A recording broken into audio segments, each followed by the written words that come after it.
லட்சுமி மேகர்ஸ் திரு Murali sir கூட ஏறத்தாழ ஒரு 25 வருஷம் நட்பில் இருந்தேன்.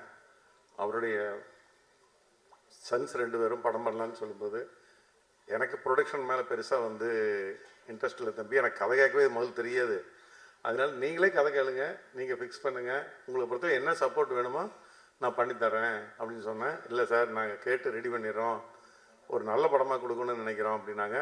அதெல்லாம் நீங்கள் பார்த்துக்குங்க, உங்களுக்கு ஃபினான்ஷியலாக என்ன கூட சப்போர்ட் பண்ண முடியுமோ பண்ணித்தர முடியும். எனக்கு இது வரைக்கும் நான் பொதுவாக எந்த டைரக்டர் கதை சொன்னாலும் நான் கதை கேட்கறது இல்லை, ஏன்னா எனக்கு கதை நாலேஜே கிடையாது.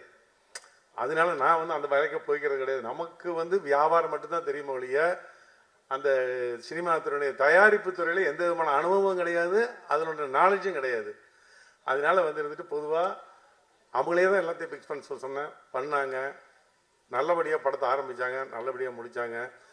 சென்ற வருஷம் உங்களுக்கே தெரியும் 2025 பெரிய நடிகர்கள் படத்தை காட்டிலும் மற்ற நடிகர்கள் நடித்த படங்கள் தான் 10 கோடி ரூபாய்க்கு உள்ள பட்ஜெட் எடுத்த படங்கள் தான் இருந்துட்டு பெரிய வெற்றி பெற்றிருக்கு லாஸ்ட் இயரில்.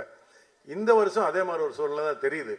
இப்போ பார்த்தீங்கன்னா ஒரு தலைவன் தலைவி ஒரு பெரிய வெற்றி படமாக இன்னைக்கு வருஷத்துடைய ஆரம்பத்தில் போன வருஷம் எப்படி மதகஜராஜா அமைஞ்சதோ அதே மாதிரி இந்த பொங்கலுக்கு இருந்துட்டு வெற்றி படமாக தலைவன் தலைவி தயாரிப்பாளருக்கு மிகப்பெரிய அளவில் அந்த படம் சம்பாதிச்சு குடிச்சது. அந்த தயாரிப்பாளர் நேற்றுக்கே சொல்லியிருக்காரு, என்னுடைய லட்சியமே 100 படம் எடுக்கிறது, ஆனால் எல்லாமே நான் சின்ன ஆர்டிஸ்ட் வச்சு எடுக்க போகிறேன், 10 கோடி ரூபா 12 கோடி ரூபாய்க்கு மேலே எந்த பட்ஜெட்டு பண்ண மாட்டேன், நான் பெரிய ஆர்டிஸ்ட் பக்கமே போக மாட்டேன் அப்படின்னு சொல்லி இப்போ ஒரு 7-8 படம் அவர் பண்ணிகிட்டு இருக்காரு. நானே என்ன அவர்கிட்ட சொல்லிட்டு வந்தேன், இந்த மாதிரி இருக்கிறவங்களுக்கு இண்டஸ்ட்ரி மொத்தமாக நம்ம சப்போர்ட் பண்ணணும், அப்போ தான் இண்டஸ்ட்ரி நல்லா இருக்கும் அப்படின்னு சொல்லி அந்த மாதிரி இந்த வருஷமே வரக்கூடிய படங்கள் இப்போ 4 Idiots ஆகட்டும், தாய் கிழவி ஆகட்டும், யூத் ஆகட்டும், நாளைக்கு ரிலீஸ் ஆகக்கூடிய மயிலாடு சசிகுமார் படமாகட்டும், இந்த மாதிரி படங்கள் ஒரு அளவான ஆர்டிஸ்ட்டு அளவான பட்ஜெட் இருக்கிற படங்கள் எல்லாமே இன்றைக்கி ஒரு டாக் ஆஃப் த சினிமாவாக இருக்குது.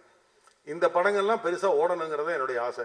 இண்டஸ்ட்ரி பொறுத்தவரை நல்லபடியாக போயிட்டு இருக்கட்டும். பெரிய நடிகர்கள் மத்தியே நம்பி நம்ம இப்போ பார்த்தீங்கன்னா திரையரங்குகளுக்கு மக்கள் வர்றது அந்த பெரிய 10 நடிகர்கள் நடிக்க முடியாது மட்டும் வந்தால் போதும் நம்ம அப்படிங்கிற மாதிரி ஒரு மென்டாலிட்டி ஜனங்க மத்தியில் வந்துச்சு. அதுக்கு மிகப்பெரிய காரணம் ஓடிடி தளத்தில் நம்ம 4 வாரத்தில் படம் வருதுன்னு சொல்லி முதல் நாளே விளம்பரம் பண்ணும்போது என்ன ஆகுதுன்னு போட்டுட்டுனா சரி நம்ம ஓடிடி வீட்டிலே உட்காந்து பார்த்துக்கலாம் பணம் இல்லாமல் சொல்லிட்டு ஒரு மென்டாலிட்டிக்கு வந்தாங்க. அதுக்காக தான் ஒரு 8 வாரம் ஹிந்தியில் இருக்கிற மாதிரி ஒரு 8 வாரம் தள்ளி அந்த படங்களை பண்ணுங்க. நேற்று கூட சரத்குமார் சார் பேசியிருக்காரு, 8 வாரம் தள்ளி வந்துன்னு பண்ணால் இண்டஸ்ட்ரி நல்லா இருக்கும் அப்படின்னு சொல்லி.